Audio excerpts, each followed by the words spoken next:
আ আসসালামু আলাইকুম। আমি মোহাম্মদ আকিমুল হাসান রাফি, সিলেট কৃষি বিশ্ববিদ্যালয়ে মৎস্য বিজ্ঞান অনুষদে লেভেল 4 এ অধ্যয়নরত আছি। আমি মূলত দ্য একাডেমি কোর্সটা এনরোল করেছিলাম ২০২১ সালের শেষের দিকে। আগে ড্যাশবোর্ডে আমার সবগুলো কোর্স কমপ্লিট করা হয়নি যদিও। আ তারপর আমি আপনার নতুন করে এই কোর্সটা আপডেট করার পর দেন আমি আ মেবি ১ সপ্তাহ হলো নতুন করে আবার এনরোল করলাম। লগইন করলাম ইমেইলের মাধ্যমে। আমি ৩ টা কোর্সের অ্যাক্সেস পাই মেইনলি এই জায়গায়।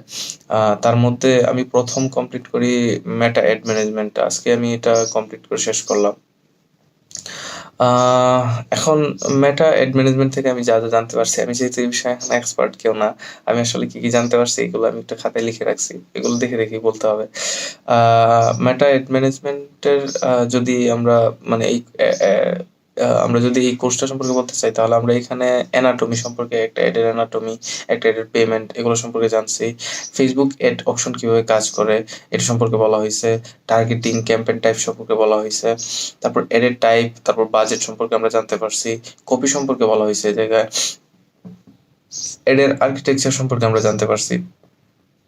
একটা ডেমো এড কিভাবে সেট করবো বা একটা লাইভ ক্যাম্পেইন কিভাবে এনালাইসিস করবো তা সম্পর্কে জানতে পারছি।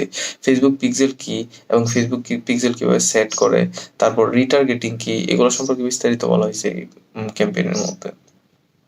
এই কোর্সের মধ্যে। আচ্ছা, এখন হচ্ছে আমি এই কোর্সটা কেন করবো বা কেন করতে হবে একজন মানুষের? আ য যদি মানে কারণ কারণগুলো উল্লেখ করা হয় তাহলে সবচেয়ে বড় কারণ হবে Facebook এড বা মেটা এড সম্পর্কে একজন মানুষকে আগ্রহী করে তুলতে। এটা সবচেয়ে বড় কারণ হবে এটা মার্কেট সাইজ। আ Google এর পর সবচেয়ে বড় মার্কেট ইন্ডাস্ট্রি হচ্ছে কি Facebook। Facebook এর মার্কেট ইন্ডাস্ট্রিটার একটা ধারণা পাবো আমরা এটার গ্রোথটা যদি আমরা খেয়াল করি ২০১৮ সালে এটার মার্কেট সাইজ ছিল $২৬ বিলিয়ন যেটা ২০২২ এ এসে $৫৯ বিলিয়ন এসে দাঁড়িয়েছে। যেটা একটা ক্লিয়ার ইন্ডিকেশন যে এটা কত বড় এবং কত র‍্যাপিডলি এটা গ্রোথটা এটা বাড়তেছে। গ্রোথটা এটা হইতেছে। আচ্ছা, আর সবচেয়ে বড় কারণ হচ্ছে এটা একটা রিমোট স্কিল। সো আমি ঘরে বসেই আমি পৃথিবীর যেকোনো কোম্পানির জন্য কাজ করতে পারতেছি এবং একসাথে আমি মাল্টি কোম্পানির জন্যও কাজ করতে পারতেছি চাইলে। হ্যাঁ? আমার কোনো ডেস্কে বসে কোনো স্পেসিফিক কোম্পানির জন্য কাজ করতে হইতেছে না।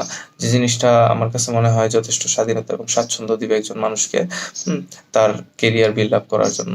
সো আসলে এই পয়েন্টগুলাই ছিল আমার দিক থেকে একটা Facebook এড ম্যানেজমেন্ট সম্পর্কে Facebook বা মেটা এড ম্যানেজমেন্ট সম্পর্কে একজন মানুষ কেন আগ্রহী হয়ে উঠবে বা এই কোর্স থেকে কি জানতে পারবে। Thank you.